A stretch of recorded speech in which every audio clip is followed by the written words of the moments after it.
نزیکەی 7 ساڵە حکوومەتی هەرێم بە ناوی قەیرانی داراییەوە هاوڵاتیانی دەسەوسێنێتەوە و لە موچە و خزمەتگوزاری پێویست بێبەشیان دەکات. بەردەوامیش حکوومەت بەڵێنی چارەسەری ئەو بەناو قەیرانی داراییەیان پێدەدات ئەگەر وەکو خۆی دەیوت نرخی دۆلار بەرز بێتەوە و چاکسازی بکرێت و شەڕی داعش نەمێنێت. ئێستا نەک هەموو ئەوانە هاتوونەتە دی بەڵکو بەهای دۆلاریش لە بەرامبەر دیناری عێراقیدا بە ڕێژەیەکی بەرچاو بەرز بۆتەوە کە هەرێم نەوت بە دۆلار دەفرۆشێت و بە دیناریش موچە دەدات. هەروەک خۆیان دەیڵێن کە 6 ملیۆن دۆلاریان لە کەمکردنەوەی خەرجیەکانیش بۆ گەڕاوەتەوە کەچی هەتاوەکو ئێستا موچە زیاتر دوا دەکەوێت و هەر بە لێبڕینیشەوە دابەش دەکرێت. هیچ گەشتبین نین بەو چاکسازی و بەو یاسایی کە بناوی چاکسازیە لەبەر ئەو هۆکارانی کەوا ئێستا خەڵک و هاوڵاتیان بە چای خۆیان دەیبینن کە بڵێ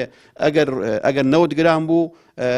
موچە هەر پێ نەدرا کە کاتێک 90 هەرزان بوو بە بیانووی 90 هەرزان و شکانی نرخی 90 لە جیهان موچەی ڕاگرت و موچەی کەم کردەوە بەڵام ئێستا 90 هەڵکشاوە و زیادیش کردووە بەڵام ڕۆژ بە ڕۆژ موچە کەمتر دەکا و هەروەها ئاسۆیەکی ڕووناکترمان دەست ناکەوێ نیشانەی ئەوەیە کە شکستی گەورەی ئەم حکوومەتەیە ئەو کابینەیە. مامۆسایەکی زانکۆ و پسپۆڕی ئابووریش پێی وایە سێکتەرەکانی ژیان زۆرن تاکو و چاکسازی تیادا بکرێت لە ئێستاشدا چاکسازی بەشێکی زۆر کەمی گرتوتەوە. ئەمە بەشێکی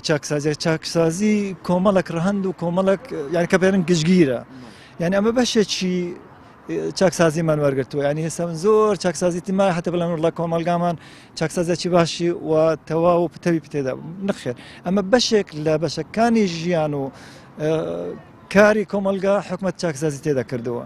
حتا ناو یاساکەش ینی شامل نییە هەندێک سەکتەری گرتیتەوە بەوەی دەست پێ کردەوە ئەمەش کە داهات حکومەت بەرز دەکا و خەرجی ینی ناڵە سنوورداش دەکات بەڵام خەرجی ڕێک دەکاتن. حکوومەتی هەرێم کە هەر بەپێی ئەو بانگەشەی خۆی دەیکات بەهۆی چاکسازی و کەمکردنەوەی خەرجیەکان بڕێکی زۆر داهاتی بۆ گەڕاوەتەوە هاوکات هەموو هاوکێشەکان لە بەرژەوەندی زیادبوونی داهاتی هەرێم شکاونەتەوە کەچی ئامادە نییە موچەی تەواو لە کاتی خۆیدا بە موچەخۆران بدات بەڵکو ئەوەی دەیدات لە 1970 موچەیە بە نزیکەی 2 مانگجارێک کە دەکاتە لە 140 موچەی ڕاستەقینە.